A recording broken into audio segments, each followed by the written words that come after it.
Je vous salue et je vous bénis dans le précieux nom de notre Seigneur Jésus. Grande est ma joie de me tenir de nouveau ce matin devant vous pour parler de la part du Seigneur. Je salue l'Église qui nous a soutenus dans des moments difficiles, dans le moment de deuil, dans les moments de maladie aussi. Alléluia. Que le Seigneur vous bénisse. Amen. Je suis dans la joie de retrouver mes frères et sœurs.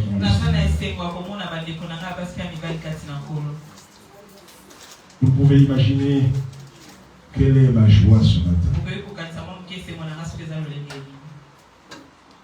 Paul dit, le Dieu que je sers en mon esprit, le Dieu que nous servons en notre esprit est réel et vivant. Alléluia. Que le Seigneur vous bénisse une fois de plus ce matin. Notre texte de ce matin est tiré du premier livre de Samuel. Nous lirons la parole de Dieu dans 1 Samuel à partir du verset 1 jusqu'au verset 23.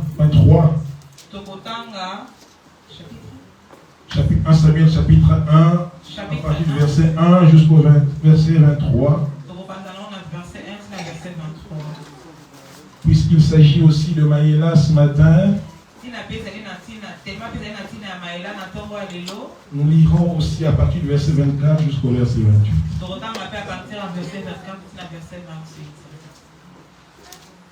Nous lisons tous la parole de Dieu, que l'Église dise Amen. Il y avait un homme de Ramathaïm, Tsophim, de la montagne d'Ephraïm, nommé Elkana, fils de Jeroham, fils d'Eliou, fils de Tohu, fils de Tsouf, l'Éphrasien. Il avait deux femmes, dont l'une s'appelait Anne et l'autre Pénina. Pénina avait des enfants, mais Anne n'en avait point. Chaque année, cet homme montait de sa ville à Silo pour adorer l'Éternel des armées et pour lui offrir des sacrifices. Là se trouvaient les deux fils d'Élie, Ophni et Phiné, sacrificateurs de l'Éternel. Le jour où Elkana offrait son sacrifice, il donnait des portions à Pénina sa femme et à tous les fils et à toutes les filles qu'il avait d'elle. Mais il donnait à Anne une portion double, car il aimait Anne que l'Éternel avait rendue stérile. Sa rivale lui prodiguait des mortifications pour la postérité de ce que l'Éternel avait rendu stérile. Et toutes les années, il en était ainsi. Chaque fois qu'Anne montait à la maison de l'Éternel, Pénina la mortifiait de la même manière. Alors elle pleurait et ne mangeait point. Elkana, son mari, lui disait, Anne, pourquoi pleures-tu et ne manges-tu pas? Pourquoi ton cœur est-il attristé? Est-ce que je ne vaux pas pour toi mieux que 10 fils? Anne se leva après que l'on eut mangé et bu à Silo. Le sacrificateur Élie était assis sur un siège près de l'un des poteaux du temple de l'Éternel. Et l'amertume dans l'âme, elle prit à l'Éternel et versa une pleure. Elle fit un vœu. Elle fit un vœu en disant, Éternel des armées, si tu daignes regarder l'affliction de ta servante, si tu te souviens de moi et n'oublie point ta servante, si tu donnes à ta servante un fils, je le consacrerai à l'Éternel pour tous les jours de sa vie. Et le rasoir ne passera point sur sa tête. Comme elle restait longtemps en prière devant l'Éternel, Élie observa sa bouche. Elle parlait dans son cœur. Il ne faisait que remuer les lèvres. Mais on n'entendait point sa voix. Élie pensait qu'elle était ivre. Et lui dit, jusqu'à quand seras-tu dans l'ivresse? Fais passer ton vin. Anne répondit, non, mon Seigneur. Je suis une femme qui souffre en son cœur, et je n'ai bu ni vin ni boisson enivrante, mais je répondrai mon âme devant l'Éternel. Ne prends pas ta servante pour une femme pervertie, car c'est l'excès de ma douleur et de mon chagrin qui m'a fait parler jusqu'à présent. Élie reprit la parole et dit, va en paix, et que le Dieu d'Israël exauce ta prière que tu lui as adressée. dit que ta servante trouve grâce à tes yeux. Et cette femme s'en alla, elle mangea, et son visage ne fut plus le même. Ils se levèrent de bon matin, et après avoir adoré l'Éternel, ils s'en retournèrent et revinrent dans leur maison à Rama. Elkana connut sa femme. Elkana connut Anne, sa femme, et l'Éternel se souvint d'elle. Dans le cours de l'année, Anne devint enceinte, et elle enfanta un fils qu'elle nomma Samuel, car dit-elle, je l'ai demandé à l'Éternel.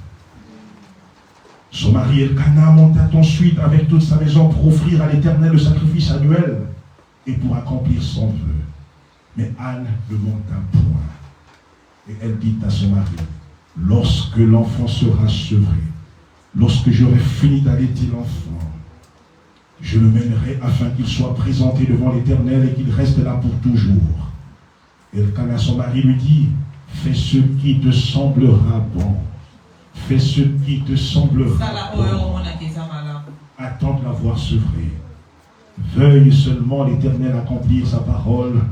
Et la femme resta et allaita son fils jusqu'à ce qu'elle l'ait sevré. C'est la parole du Seigneur. Amen. Amen. Alléluia. Amen. Dieu ce matin se souvient de toi. Dieu ce matin exauce ta prière. La Bible nous parle d'un homme appelé Elkana.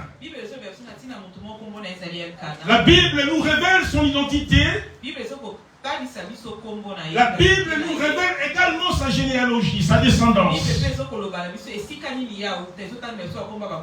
Elkana veut dire Dieu a acquis. Dieu a obtenu. Dieu a accompli. La Bible dit que cet homme avait 2 femmes. Et donc il était polygame. Alléluia. Mais cependant la polygamie ne correspondait pas à la volonté de Dieu. Alléluia. Elle était autorisée en Israël à cette époque-là, mais elle n'était pas approuvée.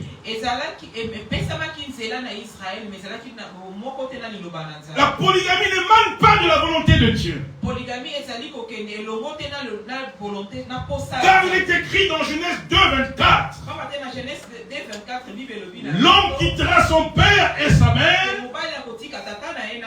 s'attachera à sa femme, et ils deviendront tous les deux une seule chair. Alléluia. Anne avait certainement été la première épouse d'Elkana. Mais la Bible dit qu'elle était stérile. Non par sa propre volonté, mais Dieu l'avait rendue stérile. On peut imaginer, on peut supposer, on peut poser comme hypothèse que Elkana est allé épouser Pénina. Parce que Anne pouvait donner des enfants à Elkana. Que Pénina, Elkana a eu une postérité. Elkana a eu des enfants. Alléluia. Donc on peut supposer que Pénina était la deuxième épouse d'Elkana. Mais cependant la Bible dit ceci, que la rivalité entre les 2 épouses va être exacerbée. La rivalité entre les 2 femmes va être difficile. Chaque année pendant la fête des tabernacles, Anne recevait une double portion de la part de son mari. Parce que son mari l'aimait beaucoup. Parce que Dieu l'avait rendu stérile. Alléluia. Elkana n'a jamais imputé la stérilité de son épouse Anne. Alléluia. Elle n'a jamais dit que tu es stérile par ta propre volonté. Alléluia. Certainement que tu as connu beaucoup d'hommes dans ta vie. Certainement qu'il s'est passé beaucoup de choses dans ta vie. C'est pourquoi tu ne peux pas mettre au monde. C'est tellement qu'il y a une main noire dans ta famille. Et certainement qu'il y a famille. Mais rien de tout cela. Alléluia. La Bible dit que Anne avait été rendue stérile par Dieu. Mais Bible que Anne avait été rendue stérile par la volonté de Dieu. La volonté de Dieu, c'est trois choses. La volonté de Dieu, elle est toujours bonne. Elle est toujours agréable. Et elle est toujours parfaite. Alléluia. Amen. De nos jours, frères et sœurs, surtout dans la vie chrétienne, dans le milieu des chrétiens, il n'y a plus rien de normal. Alléluia. Tout est anormal. Quand il t'arrive quelque chose, c'est anormal. Alléluia. Alléluia. Il n'y a plus rien. Il n'y a plus rien de normal. Alléluia. J'ai fait un faux pas dans le parking. Alléluia. Je me suis cassé les tendons.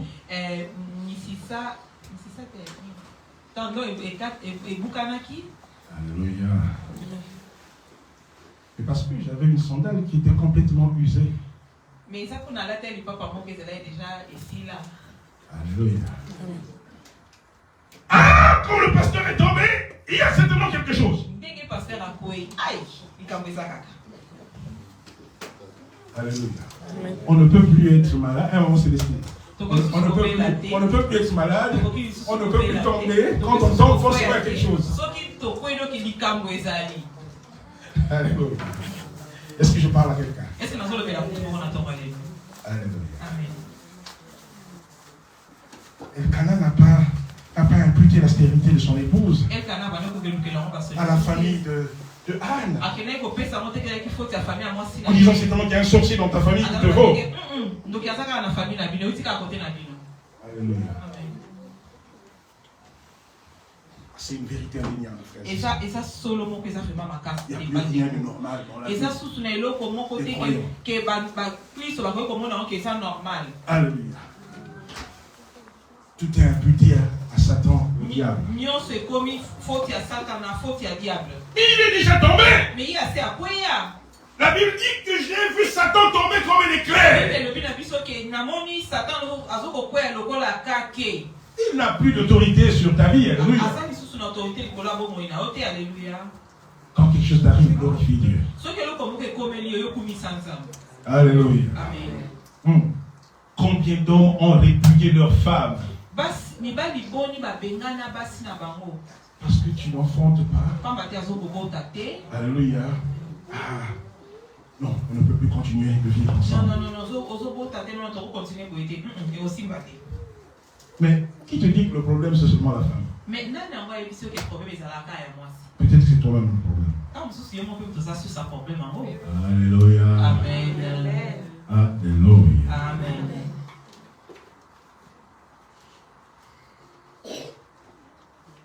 Elkanah aimait beaucoup sa femme. Et l'Éternel avait rendu stérile. La stérilité de Anne était une providence divine.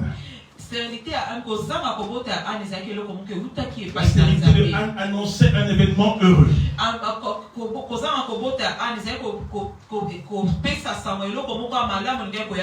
Comme la stérilité de Sarah ou de Rachel. Écoutez ce que dit la Bible dans Genèse 16, 1, 5. Dans Genèse 16, 1, 5, Sarai, femme d'Abraham, ne lui avait point donné d'enfant. Elle avait une servante égyptienne nommée Agar. Et Sarai dit à Abraham, voici l'Éternel m'a rendu stérile. Viens, je te prie, vers ma servante. Peut-être aurais-je par elle des enfants. Abraham écouta la voix de Sarai. Alors Sarai, femme d'Abraham, prit Agar, l'Égyptienne, sa servante, et la donna pour femme à Abraham, son mari. Après qu'Abraham eut habité 10 années dans le pays de Canaan, il alla vers Agar. Et elle devint enceinte. Écoutez ce que dit la Bible par la suite. Agar devint enceinte. Alors que c'est Sarah qui a demandé à Abraham d'aller avec sa servante Agar. Et pourtant, Sarah a dit que mon mari n'est pas servante Agar. Quand elle se vit enceinte, Sarah regarda Agar avec mépris.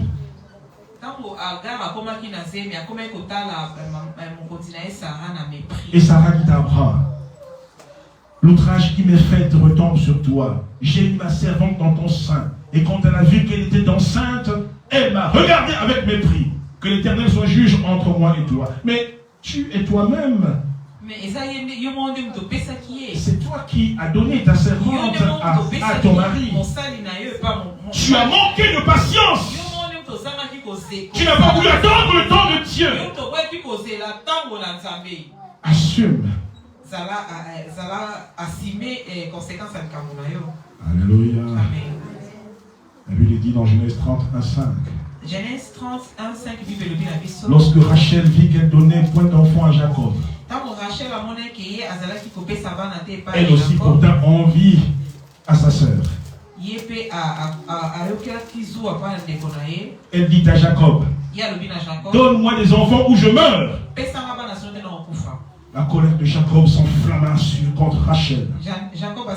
Jacob dit à Rachel, suis-je à la place de Dieu pour t'empêcher d'être féconde? Elle dit, voici ma servante Bila. Va vers elle. Qu'elle enfante sous mes genoux. Et qu'elle ait aussi des fils. Elle lui donna pour femme Bila, sa servante.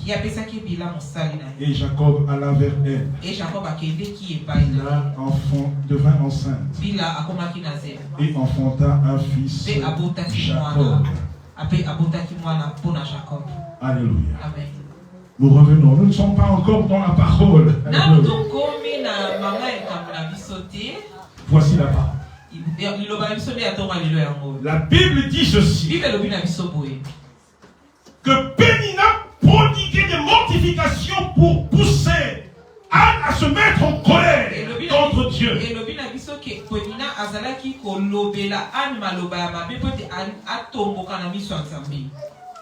Parce que Dieu l'avait rendu stérile. Alléluia. Derrière les critiques de Pénina,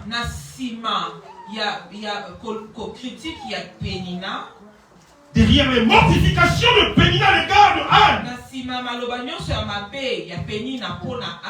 c'était pour pousser Anne à renier la foi. Alléluia. Amen. Derrière les mortifications de Pénina, nous pouvons déceler l'œuvre de l'ennemi. Nous pouvons déceler l'accusateur de nos frères pour nous amener à renier la foi. Frères et sœurs, Église,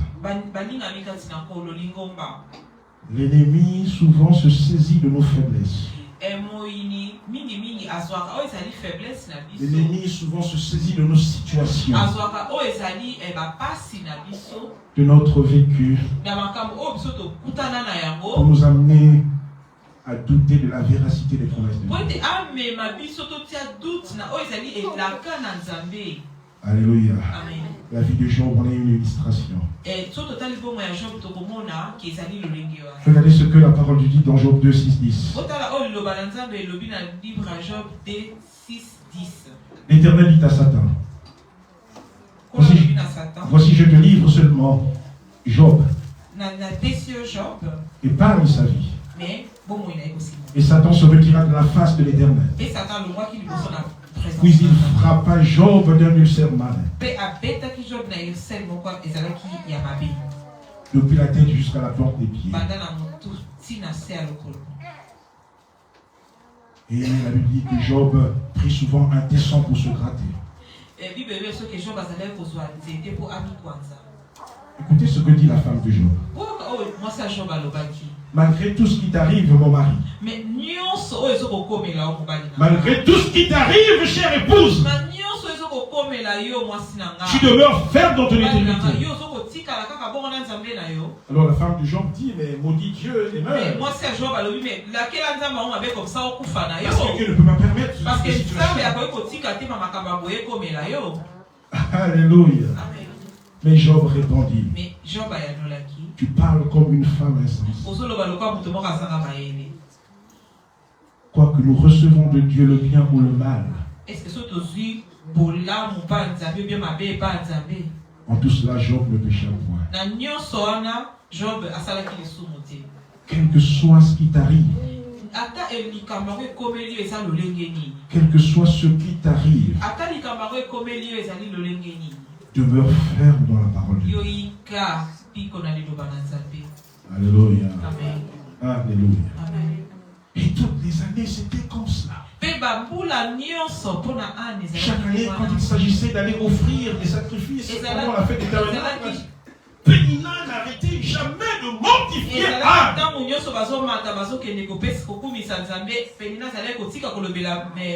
Elle n'arrêtait jamais de critiquer Anne. Alléluia. Mais il y a une vérité qui est énoncée dans la parole de Dieu. C'est la parabole du bon grain et de l'ivraie. Parabole, il y a semence à malamuna. L'ivraie, la mauvaise semence. Jésus va proposer cette parabole. Il dit, le royaume de Dieu est semblable à un homme qui a semé une bonne semence.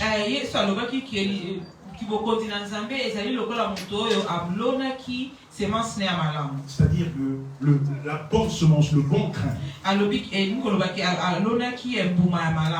Mais pendant que les gens dormaient, son ennemi vient, il sema aussi l'ivraie, la mauvaise semence. Parmi le blé, et il s'en alla. Alléluia. Vous avez deux types de semences qui sont semées. Le bon grain et l'ivraie.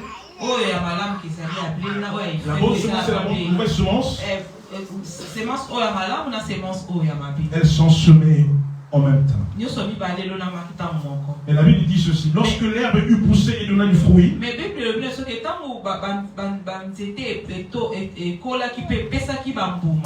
l'ivraie parut aussi. Alors les serviteurs du maître vers Jésus lui disent: Seigneur, as-tu pas semé la bonne semence dans le champ? D'où vient donc la mauvaise semence? D'où vient donc l'ivraie? Il leur répondit: c'est un ennemi qui a fait cela. Et alors le serviteur dit à Jésus: veux-tu qu'on arrache la mauvaise semence?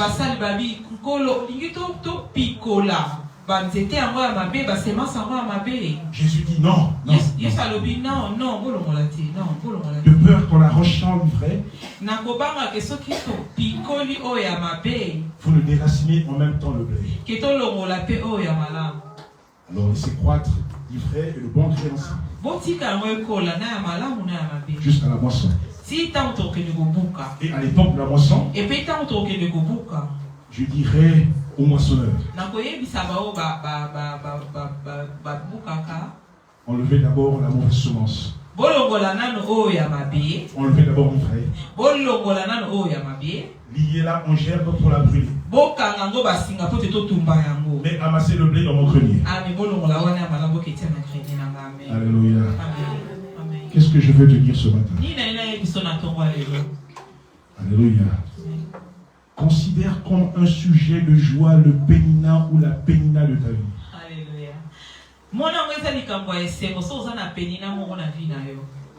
Réjouis-toi de ton pénina, de ta pénina.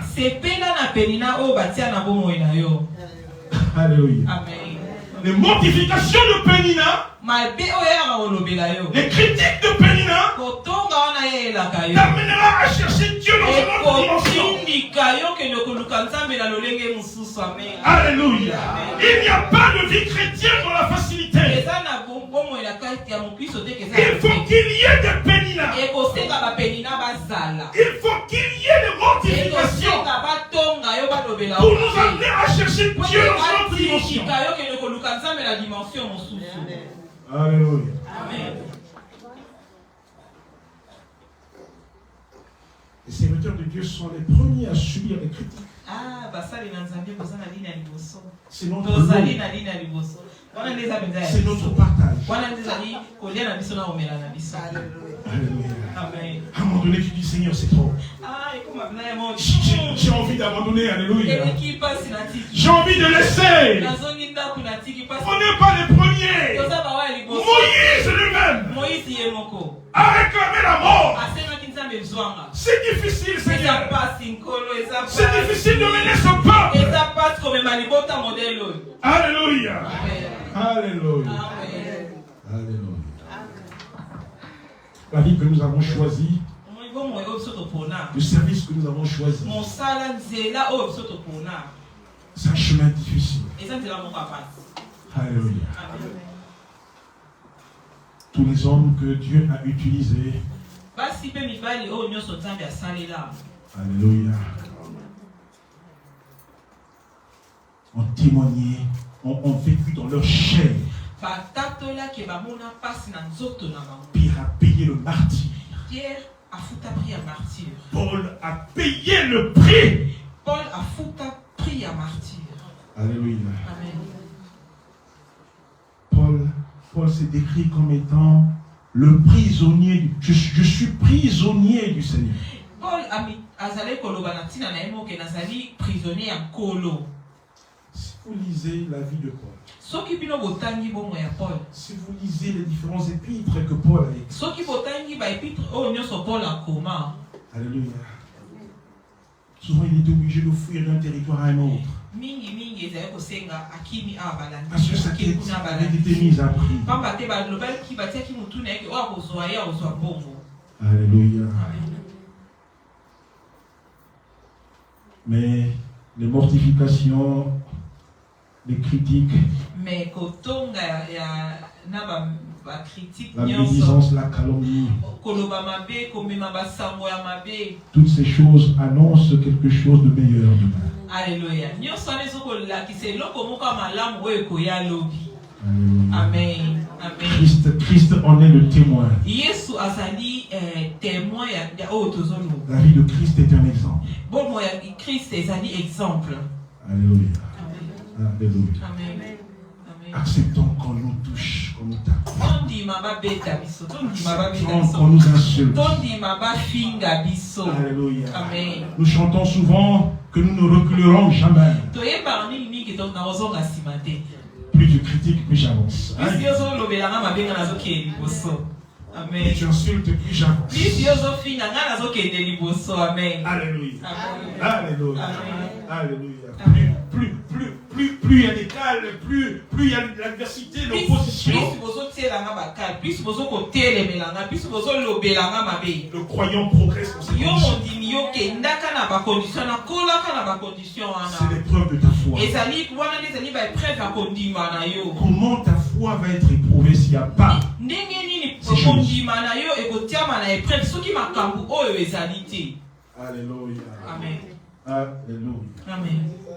Amen. S'il n'y avait pas Pénina, on ne parlerait pas de Anne. S'il n'y avait pas Pénina, Israël n'aurait jamais eu un juge, un prophète. Samuel. Alléluia. Amen. S'il n'y avait pas Pénina, on ne parlerait pas de Samuel. Alléluia. C'est pourquoi Paul dit, car nos légères afflictions du moment présent, alléluia, produiront pour chacun d'entre nous, au-delà de toute mesure, un poids éternel de gloire. 2 Corinthiens 4, verset 17 à 18. Car nous ne regardons pas aux choses visibles. Parce que les choses visibles passent. Les choses invisibles sont éternelles. Alléluia. Amen.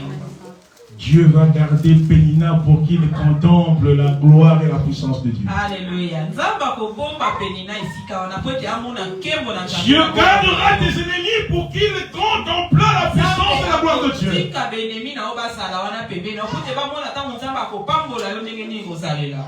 Alléluia. Amen. La Bible dit ceci.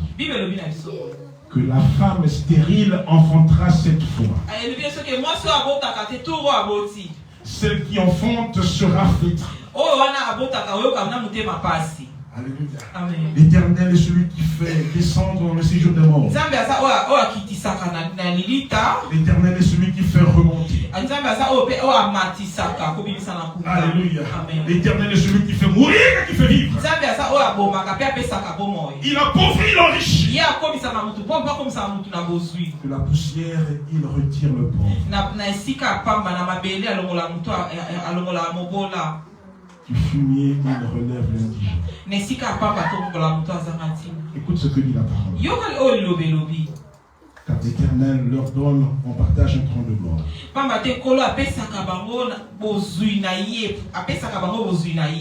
L'Éternel les fait asseoir avec les grands. Et il leur donne, on partage un trône de gloire. Car à l'Éternel sont les colonnes de la terre. Et c'est sur elle qu'il a posé le monde. Alléluia. Amen. La prière de Anne fut un vœu à l'Éternel. Elle fit un vœu en disant: Éternel des armées, si tu daignes regarder l'affliction de ta servante, si tu te souviens de moi, et n'oublie point ta servante, si tu donnes à ta servante un fils, je le consacrerai à l'Éternel pour tous les jours de sa vie. Selon la loi, Anne prend un risque. Selon la loi, le vœu que Anne fait à Dieu pouvait ou ne pas recevoir l'approbation de son mari. Alléluia. Alléluia. Mais écoutez ce que nous nous réjouissons de la réponse d'Elkana. Il dit: fais ce qui est bon. Fais ce qui te semble bon. Attends de l'avoir sevré. Alléluia. Veuille seulement l'Éternel accomplir ta parole. Et la femme resta là jusqu'à ce qu'elle ait fini d'allaiter l'enfant. Alléluia. Ce que je veux que tu retiennes ce matin, regarde comme un sujet de joie tout ce qui t'arrive. Alléluia. Qu'est-ce qui nous séparera de l'amour de Dieu? Le manger, le vêtir, ce que le monde dit de nous. Alléluia. Mais le monde dira toujours de nous. Depuis que tu t'es séparé du monde, le monde ne s'est pas tu, le monde ne se taira jamais. Alléluia. Sois affermi. Tiens bon. Sois un guerrier. Sois une guerrière. Alléluia. Jean-Baptiste a dit une chose. Non, il faut être violent pour s'emparer du royaume. On ne parle pas de violence physique. On parle de violence spirituelle. Juste de violence, frères et sœurs. Parce que ce qui t'attend est plus glorieux.